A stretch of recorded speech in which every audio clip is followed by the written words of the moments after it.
Welcome, everyone. The Indie Council is in session. This is a place for the leading voices from across the industry to gather, talk news, titles, and everything indie. I'm your Master of Ceremonies, Jill Grote, the Indie Informer, and joining the council today, super excited about his teeny tiny Christmas Furby, creative director at 61 Indie, Mike Towndrow. Jill, how many Furbies do you think are in this household We're off currently? to a bad start. Like, at least 27 is going to be the low I believe end. 12 is the final number at the moment. But how long For- are Furbies? There is Yeah, one that's long the Furby thing. named Okay. Stuart. The Okay, 12 days perfect of name. Furby. Yep. I'm ready Don't. for it. Yes. Yeah. Don't put that out. So That go indie right, game Kelsey, itself, right now. Let's go. Thank gosh she doesn't listen to any of my content. And I get it. as seen on Pen to Pixels, Min-Max, and Kind of Funny, we have Janet, 30 Marathons Under 30, Garcia. Hello. My partner also doesn't listen to my content, but he does watch it in the background, and that's all that really matters. Like the views are racking up. You Yeah. know. 100%. So yeah, there you go. It's a very strange concept that probably people watching this know a little bit more about what's going on in like my professional life than my partner. But you're welcome. Welcome to our lives. Not only crushing it on Geeks and Grounds, Soft Knot Week, Kepler Interactive, and Wholesome Games, but also set to host the Wholesome Snack next Wednesday. It's Jenny Wyndham. Yay, I'm back. And also, Yay. fun fact, my partner also doesn't always listen to my content. Wait, Yeah. What I've is the dreamed deal? of them all doing a show together, which Isaiah has this Oh, idea that'd of be like fun. Honestly, April Fools. people's partners Hey. on a Good. podcast. Like, what's going on here? Like, I don't know what they talk about, but just like, Yeah, all of we just them give them the doc commiserating. and they have to figure it Exactly. out. I love that idea. And then stepping into the light as a new member of the council is our special guest. Kind of funny co-founder and guy known for pestering the Bugsnax developers for PlayStation trophies, Greg Miller. Hello. I make far too much content for Jen to watch any of it. Period. Tell yourself that. That's, Yeah. that's the reason. Yeah, right. That's the real. That's what I tell myself. That's what I tell myself, Janet. Too much No. good stuff. It's just, Can't it's keep not up. much. Yeah. Yeah. It's I usually- it's if so there's hard to choose that. I come chose home and if nothing. there's one good clip, that's what I'll show her. I'll make sure she Yeah. sees that, and that's enough. Exactly. And so every time that we have a new member enter the council, we have a little tradition that I've decided is a tradition now of a Would You News to Rather me. game. So we're going to get to Oh. know Greg Miller with 3 Would You Rather questions. They have remained a secret from him. He does not know what these questions They are going not to on the be. document that has been shared to me. That is Yes, correct. That is so he's going to be on blast for this. So first one should be easy. Are you ready? Yes. Would you rather make Kind of Funny an indie only platform Ooh. or exclusively editorial? Exclusive editorial meaning what? So I'm only writing? Just writing, no more videos. And then, so then my other question, I have a million. This is why you don't. This is every time we ever do So a genie good. does whatever. So that's okay. Got it. So just written content, understood. And then for the indie portion of it, do I have to worry about it being successful or views or stuff like that? I'm gonna let you sort of think through that as part of your answer. I will say, however, that everyone on the staff, their abilities will match whatever you pick. So don't have to worry about anyone leaving, unless you want to. It's like what this I game's would say that. changed I on mean, the side. I'm assuming that if I have to worry about it, if everybody's skills transfer over, I'm going to say our success transfers over, and then I would say that I would just make us a strictly indie outlet. Okay. See, Good answer. easy. First Yeah. question. Next question, a little harder. Would you rather a Ghostbuster game in the style of Night in the Woods or Visage?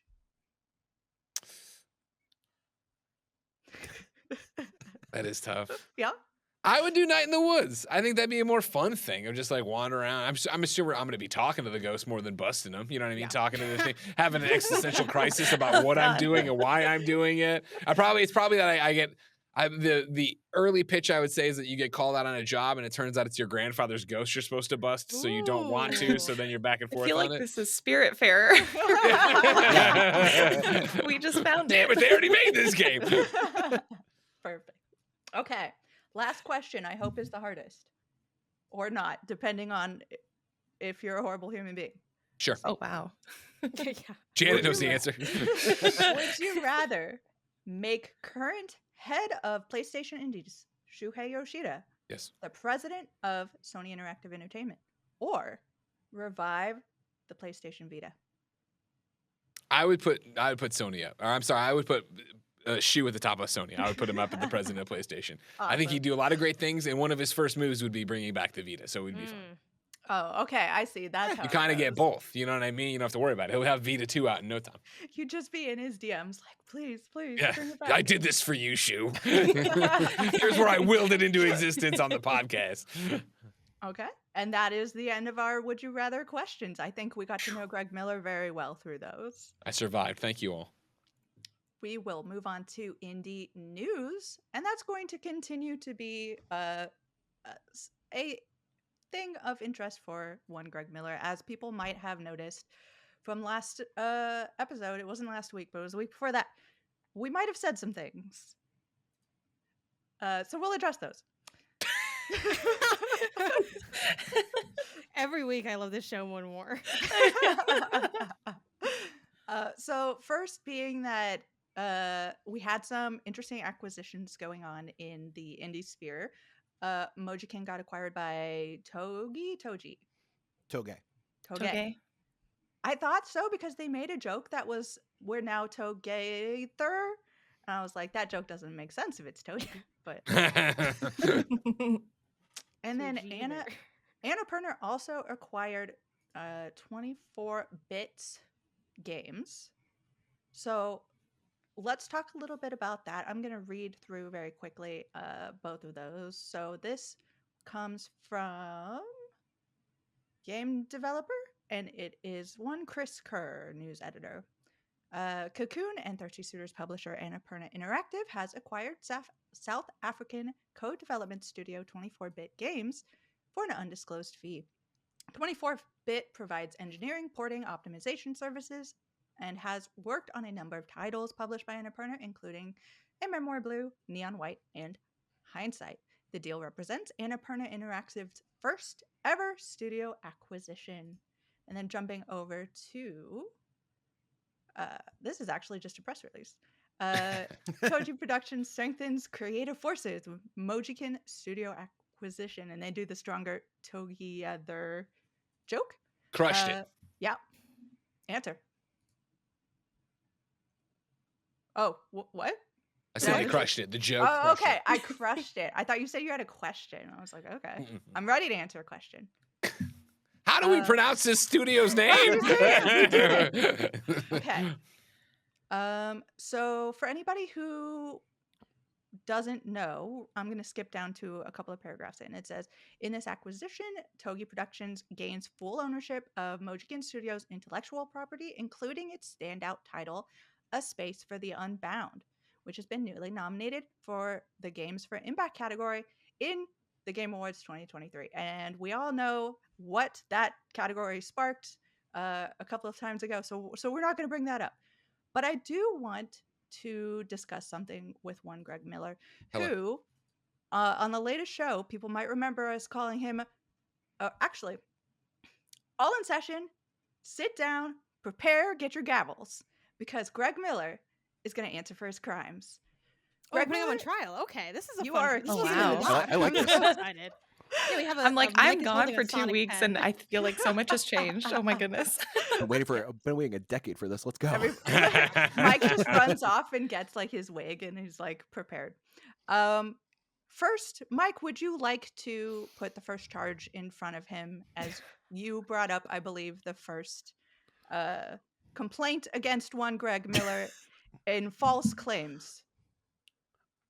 Jill, I black out every week. Can you remind me of my false claims? Okay.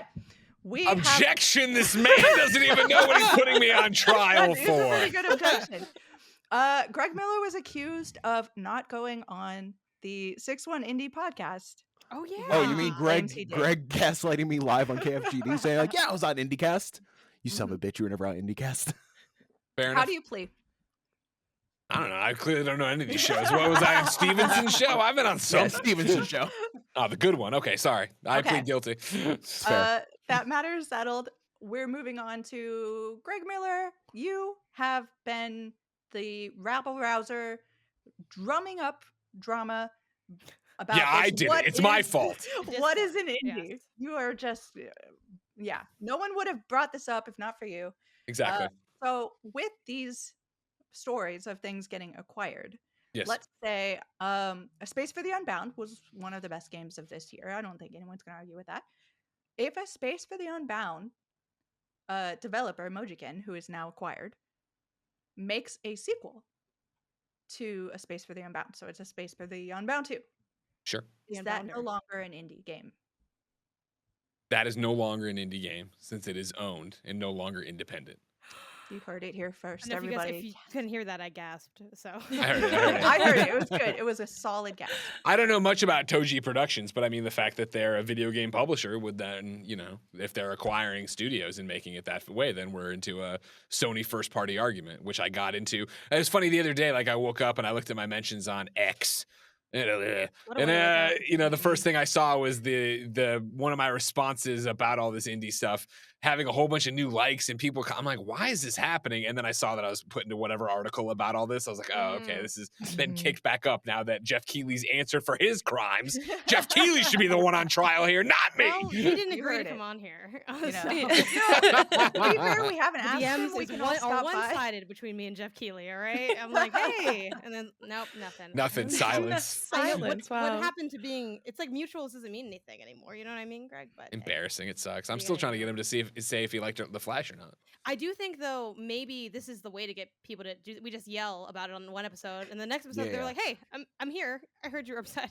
Yeah. Oh, hi. Well, for the record, no one told me I was upset. Janet just said, "You want to be on our show?" I said, "Yeah, sounds great." And then here we are. Well, Yeah, upset's not that's the right, what but we it's like. it came up, right? It's like, Sure. oh, this was sort of the tweet or post, as you will, that launched 1,000 takes, right? And I do Yep. think that y'all's discussion followed by, oh man, I don't know if y'all saw that Reddit post that someone in the community, the Kind of Funny community, had made.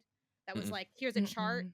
of what is indie, which was really interesting. And I they think kind of this like, is built. went- This is actually built around. I think Aggro Crab pushed that up, and I have. Speaking of Aggro Crab, a connection because I believe that Nick Kamen, studio head at Aggro Crab, has the ultimate answer to this question: what is an indie? And he just posted it like 15 minutes before we went live, and it says, "A game is indie if you can add sex to it without being able to, without anyone being able to say otherwise." And I think that's the perfect take. So that's where we're gonna problem solved. We've done it, Done. everyone. There it is. Yeah. That's the definition now. yeah. The definition can be anything you want it to be, is the Yep. thing. It's your mind. You have For the now, you know? independence to add fucking to your game. You're indie. Done. So much fucking in Dave the Diver. You know what I'm saying? So much. And that Yeah, I very gotta get further small into that indie game. I game. guess I Things didn't- going on, you know. Moving on. I just want to remind everybody that the PC gaming show is happening for us because we're recording previously tomorrow, but it should be happening today, possibly for you at 10 a.m. Pacific time. PC gaming show is put on by PC Gamer. They're great with indie stuff. They're always keeping that coverage up there. So I just want everyone to go and check that out if you haven't already. I'll probably have some thoughts on it. I'm sure everybody else will, but who knows? It's going to get blurred in with all of the other Game Awards things, showcases that are happening. Of course, everyone's going to remember the wholesome snack, though. And then something interesting that popped up over the weekend, which I wasn't aware of until Rob Manuel, who is in my Discord, also an IGN member, gave me a heads up for a video that was sort of a weird release. I'll put the video in the chat because it's almost impossible to explain just verbally. But Daniel Mullins, creator of Inscription, is up to something. The creator used the fictitious company in Inscription to announce a new AI product, which every once in a while just kind of glitches out and says some terrifying things. So I'm very, very interested to see what is going on. We have a little bit more clues from Rock, Paper, Shotgun's Edwin Evans Thurwell. So let me just read that very quickly. Oh, real quick, we'll Okay. just have Inscription spoilers. Like, do we want to shout that out for? I don't think it'll have People? Inscription spoilers. No, you should be fine. You should be Okay. okay. Good news, fans of Dire Implications. Daniel Mullins, developer of RPS Best Horror Comedy Inscription, and the equally acclaimed Diabolical Pony Island, appears to be making something new.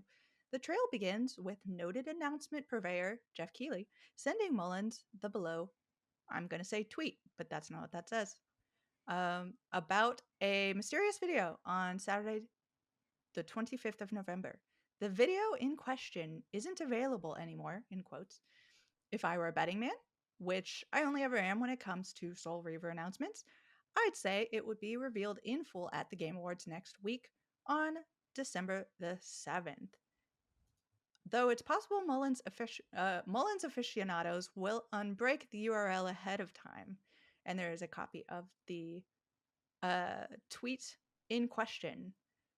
It says, Mullins has replied to Keighley's post saying that was not what I meant to say. Try this. And sharing a photo of some animated dinosaurs. It's an old-fashioned ARG teaser campaign. Let's see. PC Games N has also detected some Eldritch going-ons over in the Daniel Mullen Games Discord. 2 new admin assistants and adbot accounts have joined, the former here to do a job, the latter always watching. Adbot is the name of the new internet surfing assistant developed by Gamevana, whose company motto is develop, sell, profit. You can learn all about it in the video, which I will post in the Discord below, or the description below. So there's something, I love when indie games do this, any game really, but like there's something going on. And it's really fun because it's the community who is most interested is going to be the first people who sort of get the hint that something's going on, and then it'll start getting picked up and picked up and picked up. And especially if we see this at the Game Awards, I will be so excited because Game Awards, great, we love them. Not particularly indie friendly most of the time. We do get some indie news out of there, so it's always Hold fun on, to the watch. pre-show though, super indie friendly. You know what I mean? Yeah. When nobody's watching, Yeah, they're as all about everybody's it. walking in. Yeah, great. Right. I know they like, have to change the start time on that, like because you just walk in and it's like, oh, did it start already? And they're like, it's like, what's this maybe." Castlevania? We've given away test? 90 awards already. Yeah. 100%. So So- yeah, this is it's interesting. I do think this is, if you're gonna do this kind of thing with any community, I think you do have to pick your spot. And while I didn't play through all of Inscription, I know enough about it to know that there is that passion there of digging into the weeds. So I feel like it's a fun, cute little moment. Yeah, I mean, I think, Keighley tweets, and sometimes that doesn't end up, automatically being, oh, means this is going to be on stage kind of thing. But I do think with the timing of it, it makes me think that it would be. And I do think Inscription has the, I guess, like marketing power and hype around it to, I hate to say warrant a presence at the Game Awards, because obviously like plenty of studios and titles are talented and deserve to have eyes on it in that way. But because inherently the Game Awards is a more mainstream crowd, like even the indies are going to be like more mainstreamed indies. We kind of talked about this during our predictions episode as well. So yeah, I think Inscription is big enough to have something like that. I do hope if they do show up at the Game Awards that we get something a little bit more concrete. I feel like that's the time to be like, okay, being cute's fun and fine, but with an audience like that, I hope they kind of really deliver, hey, what is this, and what should you be getting excited about in relation to this next project?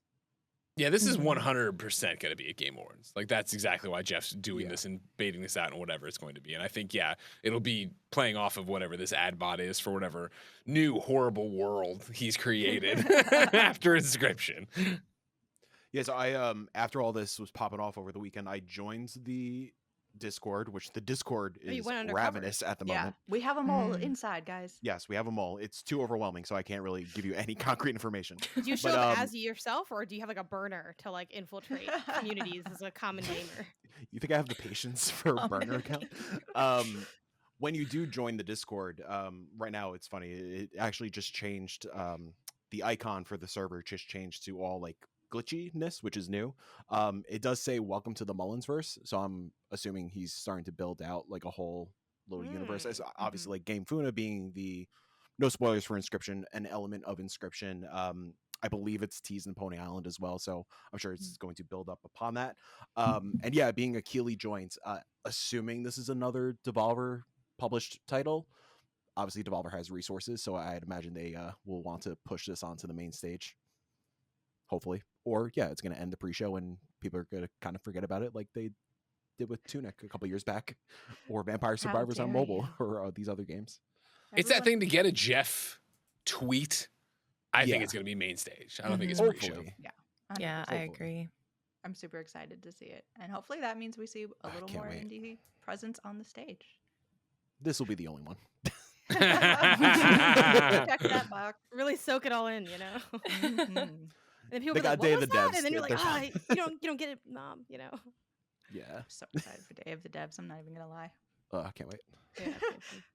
Last but not least, on the indie news today, I want to talk about Spirity, and it's a bit of a disclaimer because I am in the game, but I'm very excited. The game launched 2 weeks ago at this point, and its first week was done very well, as spoken by Mike Rose, who is part of the publishing team. He said, just at a glance, it in the first week got 1 million in sales, 150,000 players across PC, Switch, and Game Pass. Profitable on day one. Week one profits are 3 times the game's development costs. In the top seller charts in all regions on the Nintendo eShop. And it's a solo developer project with plenty of updates to come. And I am super, super excited about that. I'm so glad to see a solo developer getting that kind of love. That is not a usual common story when it comes to solo developers making a game that not a lot of people have known about. So the fact that they are getting all that love in that first week is so fantastic. Unfortunately, this is going to This is not what this thread will be remembered for.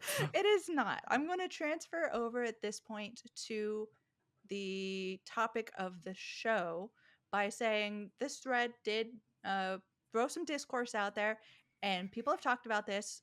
I don't really want to get into it. There's enough out there. You can go and check it out if you really want to. But what I found very interesting going through the replies to this thread later on talks about support or perhaps not support of the YouTube community. Had a lot of replies that I saw as kind of common misconception on how things in the games industry works. So I kind of wanted to sidestep all the toxicness that is in those replies, and I just want to talk about game industry misconceptions. The game industry is notoriously secretive, which lends itself to people just not really knowing how it works. So I get why some of these people are making these replies, and I'm going to treat some of these things as in good faith. They really don't know how this works. So let's talk about it. What don't people know in about the gaming sphere? I am predominantly a game journalist, so I can speak to that end. I know that there are predominantly PR people here, and I even have a nice little tidbit from uh, Xalavier. Did I say it right, Jenny? Mhm. Nelson? Yep, Xalavier. Yeah, Yeah. there you go. Talking about his own misconception until he came up, until he got into merchandising a game. So it should be very interesting.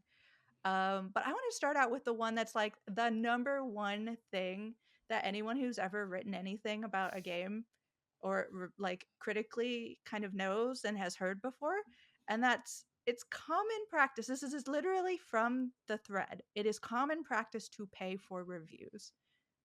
No, it's not.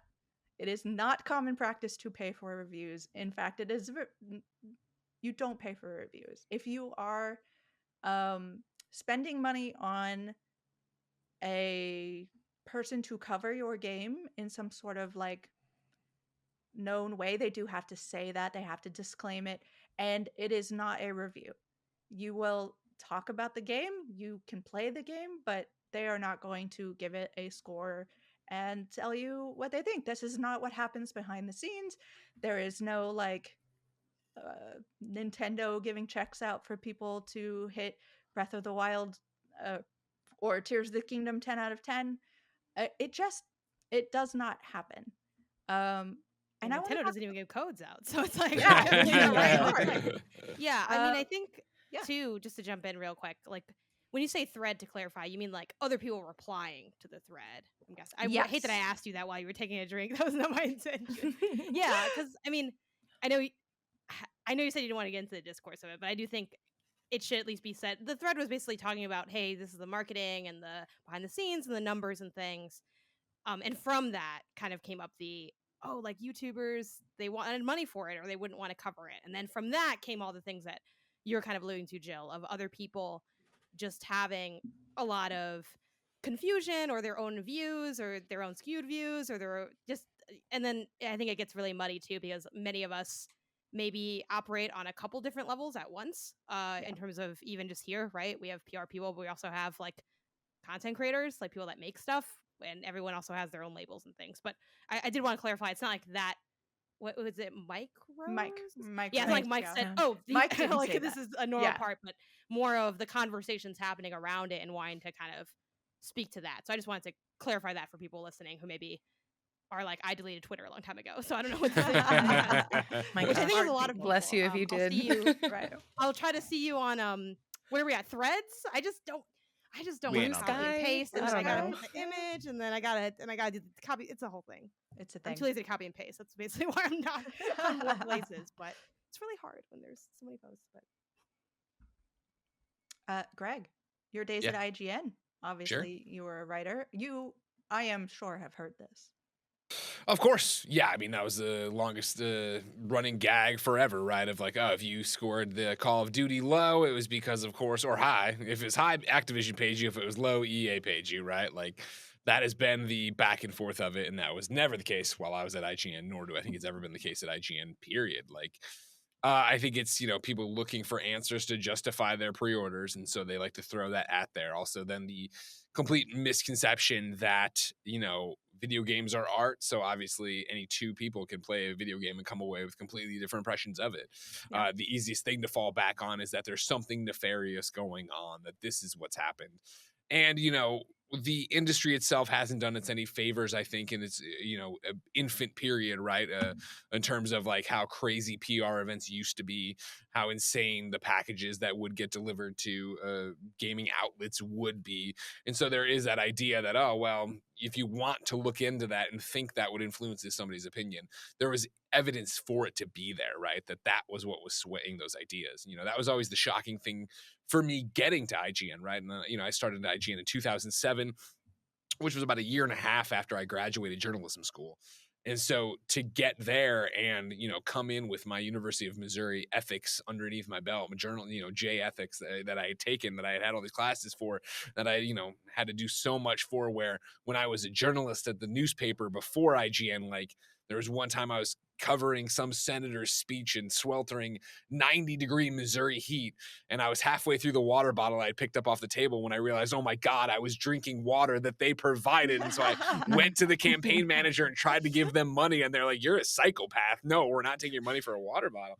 And then you get to IGN, right, in 2007, and I would be sent by not Activision, Acclaim. It would send you on these ridiculous press junkets where I'm at a resort for multiple days to see one game. I was like, what is going on? Like, there was that discrepancy that's only gotten smaller, if not completely gone, or better as the industry's evolved and changed. I always talk about it being tip of the sword of showing up with a journalism degree to do this, that's what I wanted to do. That's why I went to J school.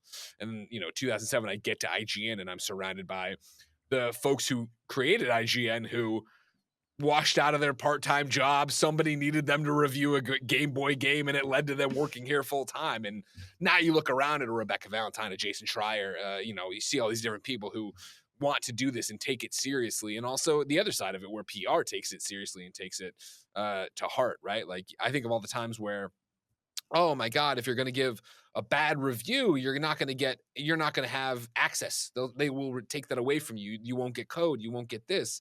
And that's never been the case in my time, in my career. And depending on who you talk to, maybe I'm not the hardest critic or whatever, but if you actually listen to the content and read the reviews, you know that I'm incredibly hard on a lot of things that I love.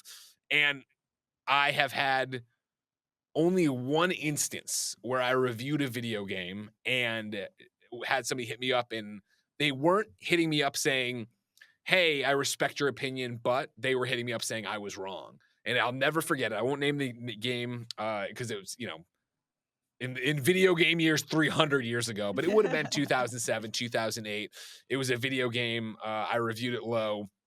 It was on the front page of IGN in the carousel that night into the next morning. And the next morning, I got a phone call from PR, and they were like, just so you know, I've talked to your boss's boss, and that's not going to be there by the end of the day, and da-da-da-da. And and I got off the phone, I hung up, and I turned to my boss, Jeremy Dunham, and I said, I just got the weirdest call where this PR, and he was like writing in his computer, and I was like, this PR person was saying that they're taking the review down, and he like stopped, and he turned to me, and everything just stopped. He's like, what did you just say? And he's like, what PR person? And he marched off to, I think it was Pear or Tal's office or whatever, and came back and was like, they're talking to that person right now. You'll never get a call like that again. It was that person was mad and called my boss's boss, who was saying, well, don't be weird. It won't be in the top slot by the end of the day. Like, you know what I mean? It's like the IGN puts up so much content. Don't fret about this. And that was the closest I've ever gotten. Any other time I gave a bad review, I've had devs talk to me and I've had PR talk to me that they don't agree with it, but I showed my work. They understood where I was coming from, whether they agreed with the critique or not. And that's really been the long and short of it, right? Like, this just doesn't exist the way people would like to think it would do. But I also understand why they would think that. 100%. Speaking on the PR side of things, would Mike and or Jenny like to jump in on misconceptions or anything that was just said? Yeah, I mean, like, kind of piggybacking off what Greg just said, like, it's funny, there's that misconception of like, oh, PR is never going to talk to me again. Like, no, as a PR person, we're at the whim of the journalists. We want to treat them nicely so they like maybe feel enticed to potentially cover a little indie game in a sea of AAA games. Like, it's all about just being nice to each other and like 100%. developing relationships. And like, yeah, people, I feel like, just try to dig for drama that's not there. Yeah, I think And there it's are people... interesting that it's only happening in video games, and like it's been happening since the inception of our industry. And you don't really hear about this kind of stuff in like film or TV or anything like that. It's just like, I don't know. There's just something about, I don't mean to sound like this. There's something about gamers that just like drama. And yeah, I don't know. I think what's interesting coming from like, because I don't necessarily work with press or more like traditional forms of media. I work with a lot of influencers, which was really interesting to see this thread come through. And really just my whole job is just like, oh, well, there it is on the internet for everyone to critique. But I think what's really interesting is influencer relations and work is so new to the space and to any industry at this point. One of the things that I talk with even creators about is like education on even the disclosure that you have to do. With every campaign, we tell you, you have to disclose that we have gifted you something if we have. You have to disclose that this is sponsored, even if this is like, something as simple as we've given you a package or a key. Like, this is an ad, you need to disclose it. And I do think, at least in my time in the industry, it's gotten better in terms of the creators that I work with. They know that they need to disclose it.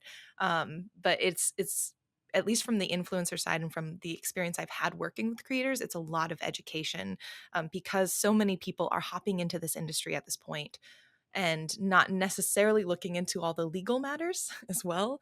There's a lot of legality when you start creating your own content and doing it for a living that I think this illuminated. There's still misconceptions and people who don't necessarily understand all of the stuff that goes in it. Yeah, especially some of the newer influencers coming into the game. Like, I like somebody like Kind of Funny or Janet or MinMax, like whoever. If like, for example, we work with Party Animals, we sent out all those press packages with Party Animals. Like, everybody knew to say like, yeah, this is a sponsor, this was a gift, so on and so forth, full disclosure. But yeah, I think it does take a level of education for a lot of the newer generation of influencers just to ensure that like everything's on the up and up, nobody's getting in trouble, nobody is putting on this facade that something shady is going on. Like, the reason we are sending those packages is so we can potentially stand out from the crowd. We're not trying to say like, hey, I sent you this Party Animals package, 10 out of 10, right? Wink, wink, nod, nod. We just want you to give it a shout out, even if it is like, hey, thank you for the package, it's sponsored, so on and so forth. it is a form of advertisement 100%. for It's all marketing. intents and purposes. Yeah, Yeah. it's marketing, exactly. And I think that's kind of where that thread was delving into, is like, yes, a part of marketing is paying for sponsored streams. Like, we've all, on whether it's the PR side of things or the content creation side of things, we've all had interactions with sponsored streams, and you know, whether it is like playing with the developers for an hour or cutting together a 10-minute gameplay video, there is always like, as long as people are doing it correctly, and again, it's that education factor, you are fully disclosing that it is a sponsored stream, that you were paid for this content. You could find all the links in the description, so on and so forth. Yeah, it's a part of advertising. And kind of piggybacking off again what we were saying earlier, that is not a review, that is just getting the word out there. Right. And I think that's one of the things that I think I knew in the back of my mind, but this really illuminated for me, is that the way that journalists use the word review and the way influencers have begun to use and continue to use the word review are very different. Mhm. And so coming out of this, I almost wish that we could have more of a standardized language. Like, could we tell like creators, hey, say that you're showcasing a game, say you're giving first impressions, like, or figuring out some nomenclature so we can distinguish, because that was one of the things that stood out, is that we are using the word review in these two different, very, very different ways, which is causing a lot of that grief, I think. Jenny, the biggest video game award show in the world can't define I indie. know. I assure you, we will not crack He this doesn't nut want with to the find it though. Oh, He's the- like, hey, this man, wealth of influencers and that's all on reviewers and everything y'all. else. I'm just stating the problem. We'll figure out the solution later. He was like, The if other you don't like thing- it, look in the mirror. And I'm like, honestly, I mean, that's been his thing. Anyway, you know, like that is what it is. Like that's Yeah. the decision. Yeah, I think too, I want to swing back to something you brought up, Mike, where you mentioned this is very like specific to our industry. And I think there's many reasons for that. I think age is one of them for sure. It has to be like, you know, games are not that old. And like, especially Yeah. too, for even games existing is not that Mhm. old versus, you know, Yeah. my brother is a basketball journalist. He just got credentialed to go to the Lakers games in person and cover the games and talk to the players. And, you know, sports has existed since like almost the dawn of humanity for the most part. Like that music, like it, so many years. And then obviously, of course, the modern versions of that. But he talks to me about that a lot because he's like, you know, a lot of the problems that y'all have, we just don't have over here, because I think sports journalism got legitimized more easily than games journalism or like games content creation. And again, we have like kind of everything going against us. It's a young medium. It hasn't existed for that long. The lines get blurred because, you know, I'm a critic, content creator. It's how I label myself. Like I have been involved with sponsored content before, which makes me like a little bit of an influencer depending on who you so we get all that. And then you add in just this feeling of like from the wider community of, wow, your job is so cool. I want to do that so much. Ugh, if I was getting free games, I would never care about dying for it. Versus, like, my brother doesn't get comments like that. No one's like, you could go to the Lakers for free? Man, I wouldn't say anything bad about LeBron if I was, you know, like, it just isn't part of the attitudes. And I'm not really sure, you know, how to work against that necessarily. I think definitely conversations like this and really getting on the same page for certain things. And I think I like to think being more open about the work that goes into it maybe could create aspects of that. Because again, I think also because our jobs are so much more like less traditional in a way, people are like, I have a webcam and a console. Yeah. I could be you. Yeah. And like you could if you work to do it. But then they're Yeah. like, oh, I don't want to do all that. Try I'm it, like, okay, then what are we cowards. talking about? You know? I think that's a part of it, right? Where you know Mhm. you're talking about with the gamer audience and how young games are in the grand scheme of things. You're also talking about our audience being, you know, probably terminally online, like just way too connected to it in the way so many of us are.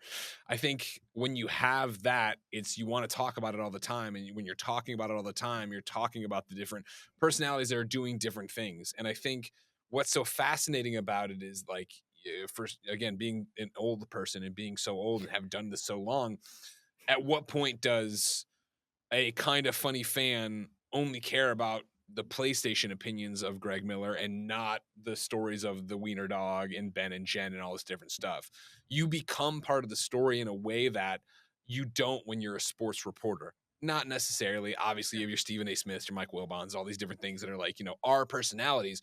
But still, even then, it's not so much that they are inserting themselves in the story. When I described working at IGN and being on the PlayStation team, and even now, when I have to meet somebody brand new and try to explain why I know so much about PlayStation, right? I always talk about like, oh, well, it's like I'm the beat reporter for the Chicago Bears.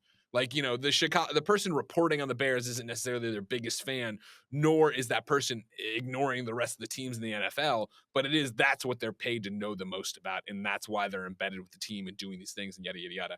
That's how I thought of covering PlayStation for so many years and still do. But it's also the fact that then you are along for the ride of what's going on in my life that a normal columnist or reporter wouldn't be putting into their pieces. And so then on top of that, I think the longevity and lack thereof, and up until recently, right, of people doing this then does also affect it. Where it is so easy, like you're saying, Jen, anybody with a webcam can do this.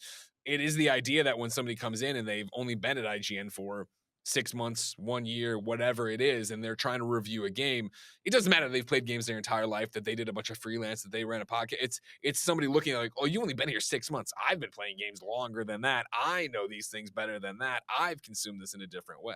Mm-hmm. Yeah, what is the process for coverage look for everybody who covers games? I just That might help. I haven't gotten around to it yet. Yeah, for real. Like for me, for the Indie Informer, I am lucky enough to have had connections from earlier in my career when I was a Game Informer. So I do usually get some sort of contact, PR contact, or I reach out and say, "Hey, I know this game is coming up," because I'm on terminally online. Like Greg Miller said, I am constantly researching. I'm constantly keeping up with what's coming up. Anything that looks like it's going to be fun. And I am seeing like, okay, have they announced? Do I know what's going on with them? Do they have something on Steam? Do they like, I reach out and I say like, either through email, or a lot of times it's so much less formal than you think it could be. Sometimes you reach out on like Twitter, or, you reach out via a friend who knows them or something, just to be like, do you have anything I could play that I could do a preview for? Are you interested in this? Are you interested in that? And it just kind of goes from there. It is a very informal process a lot of the time. There is sometimes a set, like, I have this relationship with PR companies who know who I am and know what kind of work I do and know what kind of games I usually cover and how I usually cover them. And they say, would you be interested in covering this? And I say yes. And then, they give me an embargo date, which for anyone who doesn't know is embargo. You're not allowed to talk about a game until this date. And then or subtweet about it, or if anyone needs to hear. Or like sometimes don't talk about it on podcasts. And it is up to me to decide how to cover, how much I cover, what form my coverage takes. Like PR does not dictate that. I get to come up with that. And then when the embargo hits, I can decide to hit embargo and hit it exactly when I want it, or if it's good for my website, I'll wait a little bit, or if I think it's going to help out the dev, not to be, because like they didn't know when they set this embargo that Nintendo was going to have a surprise indie showcase, so maybe I set it for a little bit later, that sort of thing. How does that work for Janet? I'm just throwing a name out there. Sure. I'm ready. Okay. It depends on what I have going on and how I'm going about getting the code. So I'm in a unique position where I work, with other companies. So like, I'm on Xalavier for Kind of Funny. I do the MinMax show. I do this show now. That's basically, I'm like, oh God, is that all the shows? I have to you don't leave anybody out. I'm like, I have my own Twitch stream as well, and I have my own outlet, Pentapixels. So I kind of have a lot of avenues. So it depends. If I'm doing a review for Pentapixels, that will be a conversation between me and PR predominantly. Usually it's, them sending out, a lot of people do Google Forms. So they'll say, hey, this game's coming out. If you're interested, put your info in for a code. And a lot of times that form is, well, really, in general, they ask a couple questions in terms of like giving you the code, simple stuff like your region, sometimes your username, if it's like PlayStation, what you intend to do with the content, and then like, I forgot what else there is, but that's kind of like the usual stuff, like any other information you need to know. If I'm cold requesting a code, I will email them, provide them with some of a platform as well, like provide them with some information. I'll say, hey, my name's Jan Garcia. I do this, that, and the third. I would love a code for a blank game for whatever system. And then I usually tell them what my content plans are. Frankly, because a lot of stuff there's a lot of games out. Like sometimes I can't always do like a formal review on my outlet. So I'll just since I'm always on podcasts and doing that content, usually I'll mention, oh, I'm on these podcasts. Here's where I might end up talking about it. Or I do a best of 2023 stream, so I'll maybe say I'd love to stream this on Friday, or I'd love to stream this as part of this like series I'm doing. That's my intention for the code, or a review if I'm doing it on Pen and Pixels.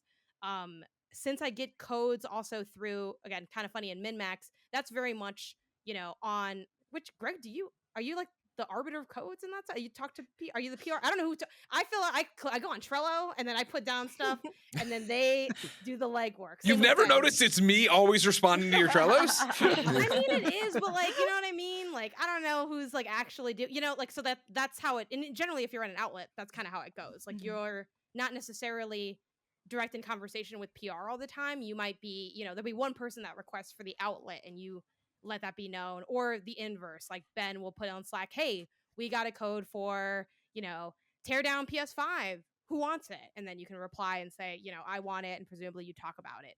Yeah. And then obviously, when the content goes up, then content happens, and boom, there you go. Just to jump in there, Game Informer was very similar, where one person was in charge of the codes, and a lot of that was to insulate whoever was going to be the reviewer from the PR company, just to have an extra little buffer. Yeah. And I think it's pretty standard for like outlets or teams. Like you're not necessarily talking to PR directly for part of that reason. So it is that funny mix of like, everyone's cordial and professional, but also like there's, a bit of separation to go do the work. But then it's like, I don't know. I think everyone takes everything in stride for the most part. So it's like, hey, we all have our job with our different goals. And I think for the most part, people are pretty respectful of that flow of things. But that's essentially how content goes. And for Pen to Pixels, I only do a review. This is more of a me thing. I don't know if it's like allowed or not, but I only do a review on Pen to Pixels if I personally was given the code. Like, I don't take like, oh, I got Spider-Man from PS I Love You. Now I'm reviewing Spider-Man. Like, that's not, they gave me that for PS I Love You and for like maybe like I can't erase that I played the game, right?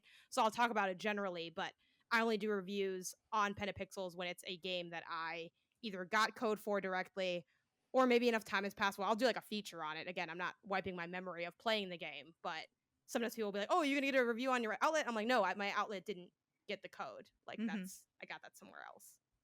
Anyway. Janet, if I ever give you a code for PS I Love You, you're allowed to review the game. Don't worry about it. How about our PR side? What do you think about all this? I guess I'll be like kind of the transition because I weirdly have like a foot in each door still. So like on the 6-1 indie side of things, like mostly we're focusing on showcase stuff. So yeah, I forgot who said it, but like it is very casual. Like if I see a really cool game on Twitter, I'll shoot the devs a DM as long as the DMs are open and see if they're interested in showing off or if they've shown the game or had a formal announcement. I mean, we won't say the name of the game, Jill, but we had that collaboration recently. Yeah, we did. So we landed a really cool opener for March. In terms of reviews, it's very similar to what Jana was talking about. Like, we'll obviously get swarmed with sea of pitches and PR emails and all that kind of stuff. If we see something that catches our eye, we'll toss it in our Discord, be like, hey, this game, there's keys available, or this developer dropped a key in our inbox. Anybody interested? We've been slowing down on the editorial side a little bit just because everybody works actual adult jobs. So like takes a lot. Once I stepped into the PR side of things, I stopped writing editorial stuff just to keep on the up and up. So editorial slowed down a bit, but we always like to talk about things on IndieCast. Like our whole thing is like we want to talk about as many of these indie games as humanly possible. So yeah, that's kind of the process of reviewing nowadays. I'm trying to get into the habit of TikTok and little bite-sized reviews, stuff like that. So we're trying. Again, my day-to-day is fucking chaotic, so I try to do as much as I can. On the PR side of things, to kind of like sway a little bit, we get a little inside baseball. I work for a PR agency, so obviously we are handling a lot of games at once. Every game is kind of tailored in its own unique way. So for example, if I'm working on today we announced Star Racer, which is essentially F-Zero meets Star Fox. It's a really cool retro HD 2D racing game. Um, if I am building a target list for that game, I'm not gonna waste my time like pitching to somebody who only covers Warzone or Fortnite or anything like that. I am gonna pitch it to the Indie Informer because she covers really cool indie games. Um, Same goes for, I don't know, like, Greg, what's a game that you don't like? You know, fighting games, right? Fighting games. Nice. Yeah, I'm not gonna, something we showed at the 6-1 showcase, like Checkmate Showdown. Like, I'm not gonna pitch Checkmate Showdown to Greg because he doesn't like chess and he doesn't like fighting games. But maybe I'll pitch it to Blessing instead because I don't want to waste the time of the I developers. I don't want to literally waste had the time swiped of the Blessing, media. and I'm like, did you go for this game? Because I have an extra one. Because yeah, it's about just like not wasting time. Like, I don't want to waste the person I'm emailing time, and I don't want to burn that potential relationship, and I don't want to waste the time of developers. Same goes on the influencer side of things. Like, I'm going to find people that are playing these kind of games. I'm going to, whenever I have the bandwidth, I am going to, you know, properly prep a pitch. Something, try to keep it as personal as possible. Again, it's about developing relationships. We want to make sure, like, you know, we're all working in video games. It's a good time. And yeah, hopefully garner interest. If somebody doesn't want to play the game or somebody doesn't have the bandwidth to play a game, that's totally cool. No worries. Get you next time. I'll try again for the next game. If they do want to cover the game, awesome. Send out a key. Have a good time. I try to keep things as casual as humanly possible. Everybody does PR and influence relations differently. Again, we work in video games. I try to keep it loose and hang out, all that good stuff. But yeah, I'm sure like my process is different than Jenny's process. I will say also a common misconception with PR in general, because I know a lot of developers listen to the show.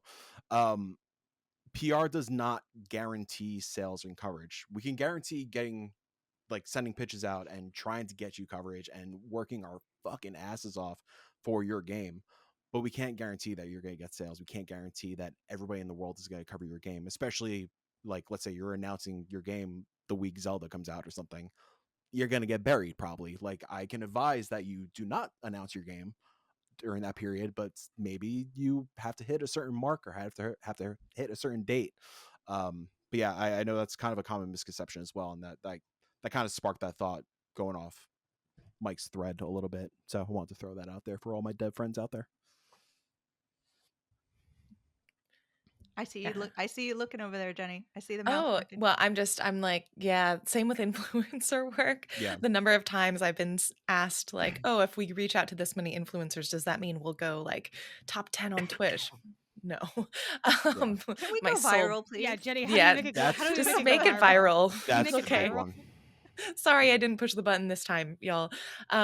Yeah, I think that is the biggest thing, is like visibility is not guaranteed, in the sense of we can reach out as much as we can. But in terms of from my influencer side, I feel like, Mike, you and I do have actually quite similar processes where we try to personalize as much as we can, curate as much as we can, and reach out as personally as possible and build relationships. With my influencer work, because I do have like the influencer stuff that I do, a lot of it is similar to what sort of Janet's already mentioned. So I won't rehash that too much. It's really just a lot of relationships I've built over time, and also folks knowing the type of content I create and the community I've curated, and them reaching out to me oftentimes with like, hey, we think this is a good fit. And if it is, I get excited to play it, and, you know, I do my best to create coverage for it. So. Mhm. Y'all, I want to emphasize this. It's a lot of emails. Like, anytime I meet That's why I feel like I somebody, haven't been working, because I'm like, oh, the inbox got so stacked, and now I don't my know what inbox, to do. it gives me anxiety. I have a weird well- thing with the 6-1 indie inbox, because we are very poor and can't afford dedicated emails. Like Mike at 6-1 indie, Kyle at 6-1 indie, Harry at 6-1 indie, all go to the same inbox. So if somebody is sending Also, all it's, of us on staff an an email, illusion. it's all going Good to to one know. fucking place. I wake up every morning to like 150 emails, and it's usually really like 5 press releases. Mhm. Well, and I fucking think to nightmare. bring this back to like misconceptions, I think the amount of work that it takes to be in the games industry, and not play games, like I'm spending so Yes. much more time answering Yeah. emails, talking to people, writing stuff up, doing data analysis than I Yes. am playing games. 100%. You get that so much when you, I don't know if you guys do, but I do when I'm like, yeah, I write about games. They're like, oh, you must play games all the time. I'm like, yeah, I play games, but like the majority of my day is writing and checking emails, like administrative things, like getting my website to not be broken. Like that sort of thing is taking up a huge chunk of your time, and it's frustrating how much time it takes because you want it to just be like, okay, I've written my thoughts, go, but it's not. It is not Yeah. that at all. I feel Yeah, like there's too, nothing it's as bad as when you get that review code you've been waiting for and you see it in the inbox. You're like, all right, I'll see you at 9:00 tonight. Like, I'm Yeah. not, I mean, it's 10 in the morning right now and I have 3 shows to do and this many emails and this call and this meeting. I'm like, I will not start this for quite some time. No, yeah, that's so accurate because you really have to carve out the time for it. Mhm. Let alone there's like managing everything. You know, it's funny because sometimes like people who are ill-informed and a little bit angry will say things as if I didn't like think of that myself. They're like, "Do you think you playing this so fast has influenced your?" It's like, yeah, like that's a thought that always crosses my mind. Yeah, at and I work 3 in the really morning when hard. I was pounding a coffee to make sure I could finish this to try to have the embargo And done. it's like I work really hard to balance that, and so does everybody who does it, Mhm, right? Because mhm. the point is to give you, the best content, the best you know.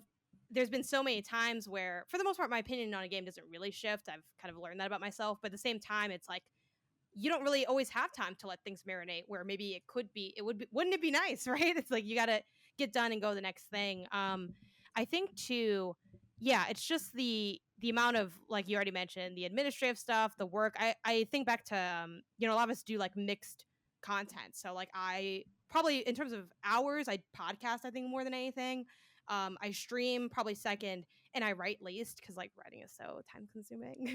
and then like I fourth like writing a review and making a video review and putting that all together myself is It's a lot, man. a lot of time. And like I'm not even like that good actually, and being a worse video editor actually makes it harder because I feel like I'm like this isn't even that good. You know what I mean? I'm like, I know it doesn't look that good, but this took me a long time because I'm looking up on like YouTube tab how to blank in DaVinci Resolve, and they're like, hey, are you looking to how to do this? And I'm like, yeah. It's like 4 a.m. That is one of the reasons that I like do that content so infrequently. It's so much work. And I think back to I feel like y'all might be familiar with his work, but Robo Dessert on Twitch, someone that I'm a mutual with now on Twitter, really cool content, love his channel, love the work he does. He primarily streams, but he's done a couple, which Jenny, I know you're aware because he did the Chia stuff. Like Yep. he's done a couple of reviews. Like I think his were, I can't remember if they were YouTube or just TikTok, but they were like video reviews. And I think that might have been one of the first ones he did. And he was talking about it. And after the fact, and was like, guys, I had no idea how hard it was to review games. And he like streams all the time. And he works really hard. He's like TikTok like is very thorough. So like I know what he knows what it means to like grind in the industry. But even I'm like, if someone like that is like, y'all, this review rocked my ass. I was like, oh my God, yes. Like people have no idea. Even if you suck at reviewing, like you have terrible takes, no thought, even just doing it, like try to do, like it's a lot of steps and a lot of work that I think people don't really know until they do it, because again, like you can kind of conceptualize it. And even me, I've been doing it a bunch and I still misjudge how long it's going to take me. That's why I'm Yeah. up at 3 a.m. sometimes, because I'm like, you know what? I just messed up. Like, I don't know. The I just the got head stuck math there. you do of opening the achievements or the trophies and how Oh, many yeah. chapters is this, and okay, so if Like, I thanks for the see, code. Hey, does anyone know when this game ends? yeah, I mean that's the shout out to the PR people who have started to put in there how long games are. Yes. That's Oh such my a God, it's the beautiful best. thing. So welcome. It's so good. Yeah, Ugh. 100%. I want to move this over to the developer side. I found a Twitter post that I was just in love with from Xalavier Nelson, who we talked earlier about, but also just got Forbes 30 under 30. So congratulations. Ooh. Everyone go check that out. I'll put the link in the post. And if you don't know, his company was behind El Paso Elsewhere most recently. Fantastic, fantastic game. And he was just talking about like he's not new to this industry. He's made games before. And the fact that he was on a Twitter post, a video, very quick video that he made saying like there's a lot of work going from I would like to have this t-shirt to a t-shirt popping up with your game's like stuff on it. And it's just like months, according to what he said, it was months of just back and forth emailing people to get that done, and that he had never thought about it before. He actually had to like, yes, it'd be great if this was on a t-shirt. And then it was like, oh, it takes months and months of work to actually get this one tiny thing going. So I really love that. I will put that in below. I also reached out to him, and I had not heard from him when we started recording, but I just got a message, so I want to read it. So I That was asked him good. what. Can you imagine? I hate this show. Yeah. Yeah. Indie Do Comics, not what is mention that? me on this program. Ugh. Yes, you're my. Okay. I was gonna say something really mean, and I'm like, no, I don't want to put that in his mouth. So he writes. I have not actually read the entire thing, so we're gonna find out I what feel it like is. Do now I not scared read you. this Oh my on an gosh. podcast. We can do a light skim, Just so Okay. There's still time to edit this. It's okay. He says the idea that bad games come from bad developers. That is the misconception. Often, the quality of a game comes down to time, budget, and healthy working environment more so than the quality of the individual developers themselves. And you can see a lot of best-selling both indie and AAA games emerge from individual developers who might have been looked down upon because they at one point or another worked on shovelware or poorly received licensed titles, etc. In that sense, game development is like any other job. It's a trade, and sometimes you take a paycheck. Mm. Wise words. Yeah. I love that he took the time. Thank you so much for writing back. I will respond to you as soon as this is done recording. I will send I you like how you're- this file. I like how you're saying it like you're in the fucking lake house, like talking to him through this magic mailbox of this podcast. Lovely, lovely person, lovely human being. Everyone go check out El Paso Elsewhere. It's great. I kind of want to end this thought on something that hit me earlier this morning. Of just, and we talked a little bit about this, like it is seemingly the narrative keeps being pushed that the games industry is fractured and butts up against each other, and we all have some sort of feuds. But like in my experience, this is a really bonding community. I don't know if that's trauma bonding, it might be. But just this morning, I got an email from a former coworker who's no longer in writing, but wanted to talk to me and pitched me a feature that I could use when I go to the Game Awards. That's awesome. Because Oh, that yeah. just never turns off. I've heard that from anybody I've ever talked to who's been on this side of things and moved to other sides or left it entirely. Content is always there and it never turns off. And it works like that, not just for people that you've worked with, but people across outlets. Like, we don't beef with each other. When you talk to people who are in this industry, they're some of the only people who understand 100% what it is like working in this industry. So you tend to become friends very quickly. Like, we met each other once at a thing, now we're besties. It's like it is, it's almost like the college effect in a way, which is Yeah. funny. 100%. Like you don't, and it's kind of nice because it's like you don't really get that in. I mean, maybe some other industries because everyone always has their industry friends. If it's like, I guess, an industry that there's a passion that cuts beyond that 9 to 5 paycheck kind of time. Yeah, beyond, exactly. Yes. Beyond that time. But yeah, it's like it is funny how like simple it is. It's almost like your little kid again, where it's like, oh yeah, like you do a podcast, I do a podcast. We're best friends now. Like, let's take a picture and like hang out and get a drink or talk about whatever. Because there's that just instant connection of whether it's the work you do or even just like the games you've played. And again, not to, I mean, people listening to us know that we're hyper nerds, right? But it's like there's playing games and then there's like living games the way we do, and it's like it cuts so like the conversations I have with y'all I can't have with like a regular person because they haven't like lived inside the game in the way. I mean, maybe like if you're really hardcore, sure. Like I think a lot of and that's why the fan connection can be so fun because they're in it in a different way, right? They like consume the content and they're maybe like playing all the latest releases too, just because they like games. Like before I did this, I was like consuming content, reading magazines, doing all that. So I could have those deeper conversations. But I think just that bond and through line is really cool. And yeah, it's really useful as well. What are you doing, Mike? It's funny because when the lights turned on, it's like, oh, this is just a man in a room. Because before it's like, I don't know, it's like a vibe. There's like a colored lights. I'm like, this is just some guy in a closet.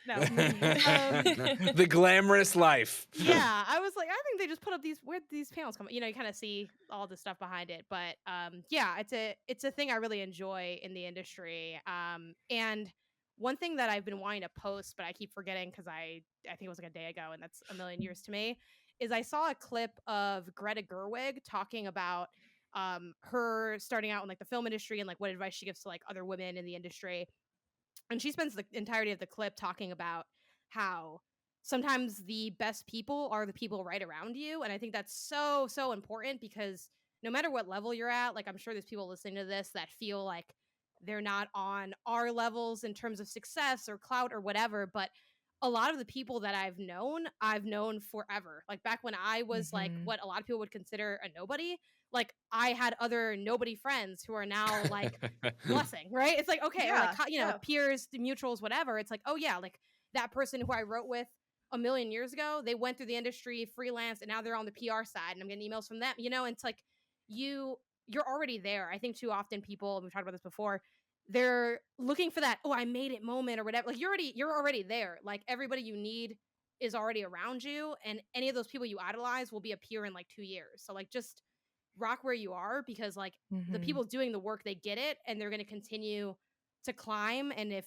things go well for you, you're going to continue to climb. So it's all the same stuff. You know, there's not this, again, I think there's this perceived hierarchy that sometimes people get out of the insecurity of not having this imagined vision of what success is. But I mean, I think you talk to a lot of us and we don't feel like oh, I made it, I'm done, I can kick up my feet. I'm like, I'm still out here working, doing all this stuff. Like we all have our own milestones that we're looking to hit just like anybody else. 100%. Anybody else have last thoughts for our topic of the show? Kind of reiterating what I was saying earlier, it's just about developing relationships. It's like, I think the best example of that, and it's hard to explain the feeling without like actually being there, but it's always like right after the Game Awards when we go over to the bar and it's just like a big old family reunion. Hell yeah. Like it is such a small industry and everybody's buddy with each other. Everybody talks to each other.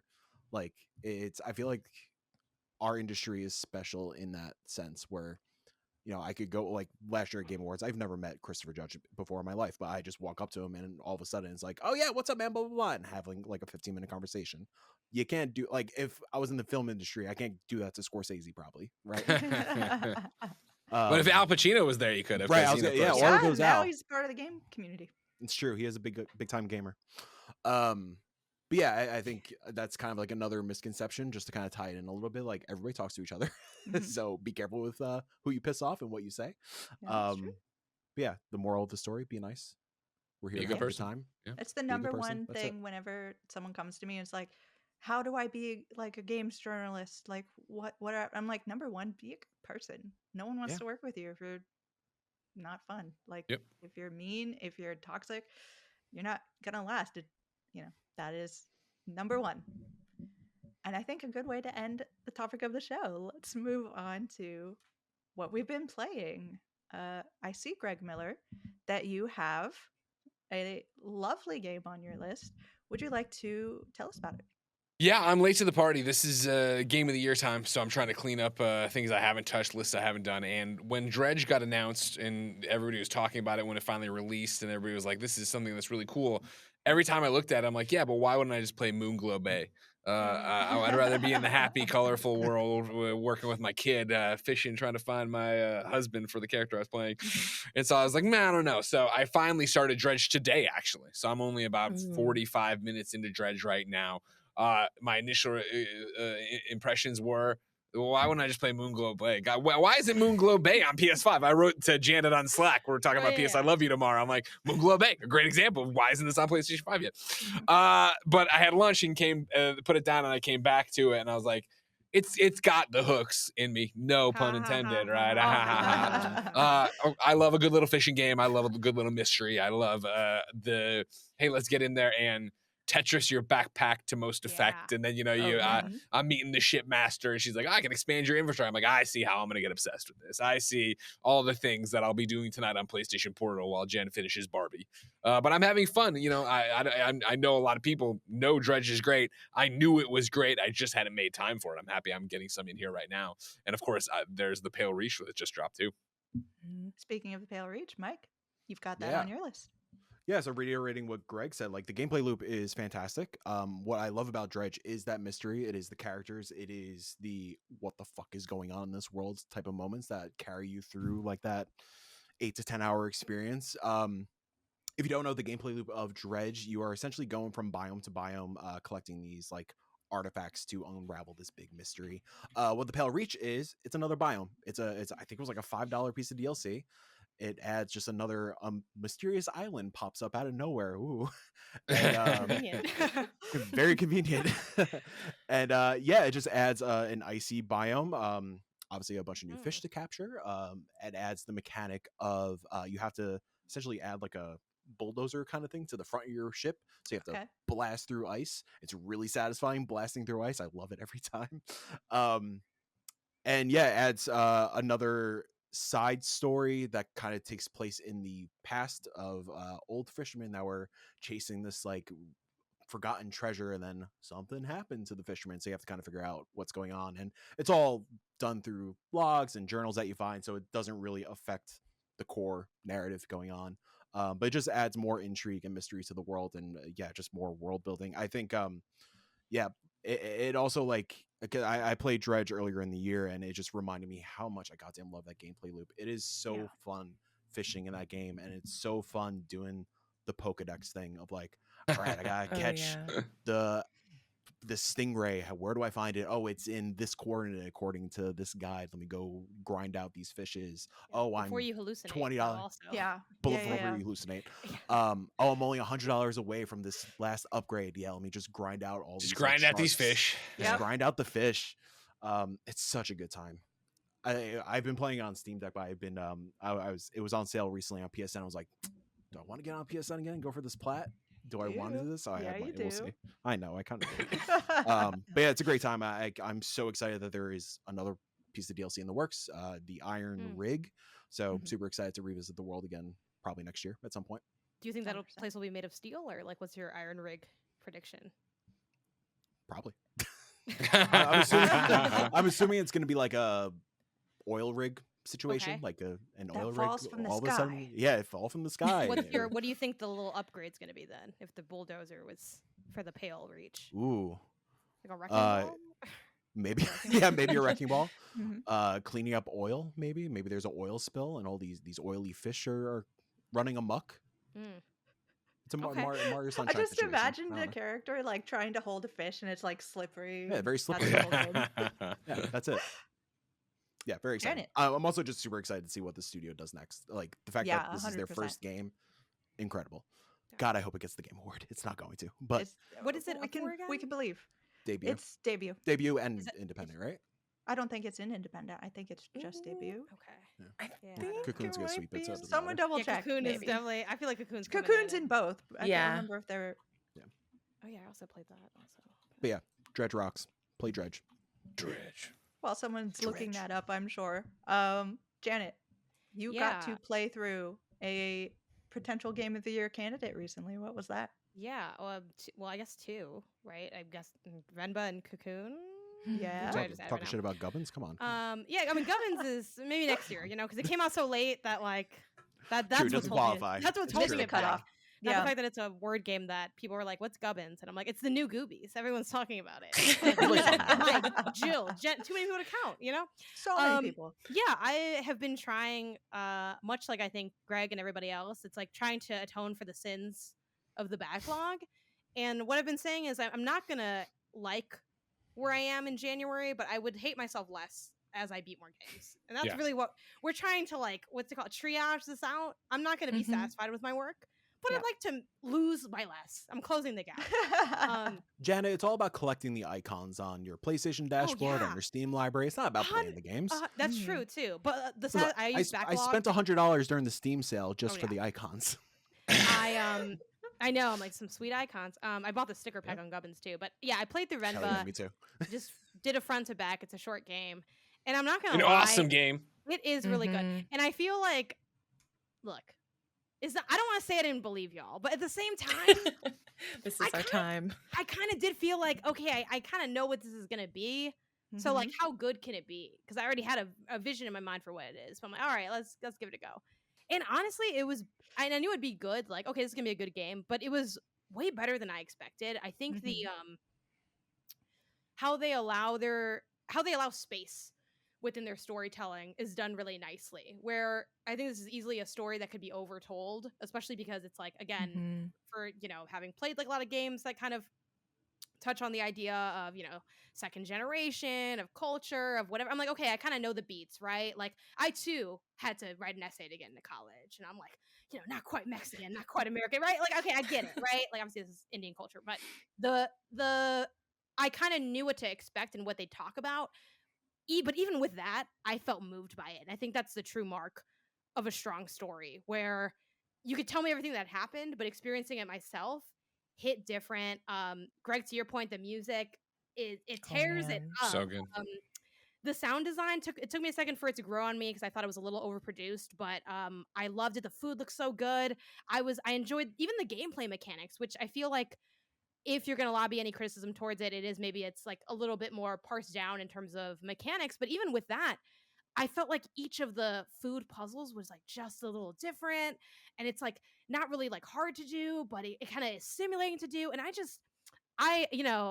no puns aside, I ate this fucking game up. I was living for this game. I really loved it. I think it's I kind of felt like it was this year's unpacking even before I played it, and having played it, I don't know. I have nothing to say besides that I really, really loved it. So I think if you're like me and you're like, I feel like I kind of know what this is, play it anyway. I don't think anything will inherently surprise in terms of plot, but I think the degree of delight is so high, and like the emotion. That's a great way to put it. Like, I loved it. I loved it. You got to play it. I love Venba. Yeah, Venba's on yeah. the short list for me for what I couldn't get over this year and what made such an impact on me, and so quickly too, for like what, a 2-hour long game. Yeah. Yeah. And I felt like it really felt like the perfect length. I was like, yep, and now the story's done. And it's just like, I don't know, it was so delightful. Yeah, I'll eventually go back for the plat, but I did do the beat and delete because I'm like, look, I don't want to. Got things to do. Yeah, I'm like, you want me to replay, not mess up any of the recipes? I was like, this isn't how I play this game. To kind of rapid fire through the rest of mine, Cocoon, also an amazing game. Another one where I'm like, yeah, I get it, the puzzles are gonna be good. And then I was like, I really love this too. Like, I'm like, man, turns out these games actually really good. I was like, whoa. The game everyone told me was good, actually good. Yeah, but Cocoon was lovely. Super atmospheric, incredible sound design. Yes. Also a delight to play through. Again, I don't think the puzzles will stump, but even when executing the solution feels really good. And I think that's Cocoon's secret sauce. I jumped into Janet's stream during Cocoon at one point, Yes. and all of my hints were just like, "You've got this. You have all the pieces you need. You can do it. I believe in you." Yeah, it was. I will say it was a little. I got through it. I didn't use any of the hints or I didn't look up anything because there are no hints in it. I don't think. No. But it took me a long time. It's supposed to be like a 4-hour game. I was streaming it for like 8 hours or whatever. So I don't know. That's a little embarrassing, but I'm not alone. Someone on Twitter is like, "Hey, I was in that thing for 12 hours." I was like, "You and me, man. You and me. Like, we got through it. Who cares? It still counts." You're thorough, you know? Yeah. I'm like, I was talking to chat, and then I Yeah, got streamer back. time is always like doubled. So really it's just because you were streaming it. Yeah, That's all. You're It- really appreciating the totally. nuances Yeah. of Charles H. Cocoon. You I know, was the like, protagonist of Cocoon. Why don't y'all? I little know the ad. solution. Why don't you guys in chat solve it? I Yeah. don't want to give it away for you. But if you had to tell me the answer, what would you tell me? No, Yeah. it's a lovely game. Gubbins, I'll talk about more maybe throughout the weeks because Mike already brought it up. Inadvertently stole Gubbins from me last week. I was very upset about it. Turns out that game is also good. Mhm. But Mike's like, wait, I'm getting yelled at. Let me like perk up for a second. Yeah, target the bald man. It's fine. Yeah. Yeah. The most marginalized group in our industry, the bald man. Yeah, true. Yeah. We don't fight enough for the bald. When we're talking about games for impact, it's like where's the bald experience being talked Yeah. about? Baldies. You know. Yeah. And then my last two are Smooshy Come Home. I'm still chipping away at. Fantastic. Honestly, I like it a little less the more I play it. I hate to say Oh. it. I hate to say that's sad. it's just like, I think when I first picked it up, I'm like, is this gonna be like short hike little gator game level? And it's cute and it's cool, but I'm like, it just doesn't. It hasn't hit the. It didn't. It didn't do for me what I thought it would. I'm still gonna finish it because I'm like, it's not that long of a game, but you know, I'm like, all right. And then the mini pieces of Mr. Co. I finally beat. It turns out it doesn't have Steam Cloud, so I had to restart it on console. So like, or on PC. So that was unfortunate, but played through it. The highs are really high. It's a fun, obtuse, kind of cartoony puzzle, point and click puzzle game. But the last puzzle is one of the worst things I've ever had to solve. Oh no. And no one liked it. Like the person, like people in my chat, like I No beat one it. liked this. No one liked it. I'm like, I don't like to make definitive statements too often, but I don't know if you could find someone who's like, no, that was good. Like y'all are tripping. Like the person that played it in my chat, they're like, I like the game, but like this last puzzle's it's kind of rough. Everyone's like, yeah, I don't like this part. Again, last puzzle, hey, it happens. Sometimes the landing doesn't stick for people. I've had it in many games. I think check it out if you're interested in point and click puzzles. It's so special, so unique that I feel like I think even with the pain, I kind of want to recommend it, but I will say like literally like dude, look up the last puzzle. Like don't just like, you know what I mean? Like it's time and it's like it's a little bit of a mess for that reason, but yeah, it was really cool. And I didn't know until I played it on stream, but it turns out the developer wasn't actually done with the game, but the publisher like made them put it out because they're like, hey man, I'm done waiting. So that sucks. So definitely feel for the team on that front. But in terms of like, other than a few performance bugs, I would have no clue that this was like a quote unquote unfinished early release game. Like it's well thought out. The animation work is beautiful. You know, it ends on like a to be continued type thing. Though the story is just kind of surrealist, trippy stuff. If they put out more, I'm definitely down to play the next one, even though the ending did burn me really bad. But I'm like, you know what? There's enough interesting ideas here that I'm like, I'd love to see them continue with this. Again, I think it's so special and so different. Look up the last puzzle, the end. Jenny and I have a game that I definitely want to let Jenny talk about because she'll be able to speak to it more. But In Stars in Time. I think you wanted to talk about this the last time, and we were not sure about the embargo date, so we didn't mention it. But go ahead. Oh man, In Stars in Time. I love this game so much. In a year of RPGs, this is an RPG I think everyone should play. It's just absolutely charming, and I think, to take a word that Janet was using earlier, delightful. This is an RPG about a party that is already at the king's castle. They're getting ready to defeat the evil that is like invaded their world, and frozen time for everyone else in this universe. And what happens, and this is very early in the game, you learn this is a time loop game. You, as the protagonist, I think it's pronounced Sifreen in the game, you are the only one who understands that you can go back in time and you relive that final day of going to the king's castle and trying to defeat this evil, Groundhog Day style. The mechanics themselves are pretty straightforward. What I love is the accessibility. I think I can recommend this game to someone who's never played an RPG before, and literally they use a rock, paper, scissors system where you can identify each sort of monster and what of the three they are. But every attack is a pun, and the way that some of these combinations can happen is interesting enough for anyone who's played RPGs to feel like compelled to be engaged with the system. So that's mechanically, I think, quite solid. But the truly special thing about this game is the character development and how you immediately know exactly what these characters are, their personalities, and you feel like you found this like family that has grown together in their adventures. And the writing is absolutely outstanding. I haven't completely beaten it. I'm like, I think right at the end. I'm hoping it can stick the landing, but everything up until this point has been wonderful. And I cannot recommend it highly enough. I'm curious how your experience has been. I am not as far into it as you are, but I am also pretty confident that it's going to stick the landing because one, Rebecca Valentine seems to be dearly in love with this game. Hell yeah. So I'm glad that she's getting the word out there for an indie game that I've been excited about and that people should go play. I want to shout out very quickly Worldless. I have a thing up on my website about it because I don't know even how to verbalize what is going on in this game, and I love it so much. And I'm aware that our special guest has an out very quickly, so I do want to make sure we're going to put all of the games that we want to highlight in the description somewhere. So go check those out. But that is the end of this week's council. Thank you everyone for joining us. Everybody who came to watch, I hope you had fun, learned some things. Everybody who was on the council today, thank you, one Greg Miller, even though we did put you on trial a little bit.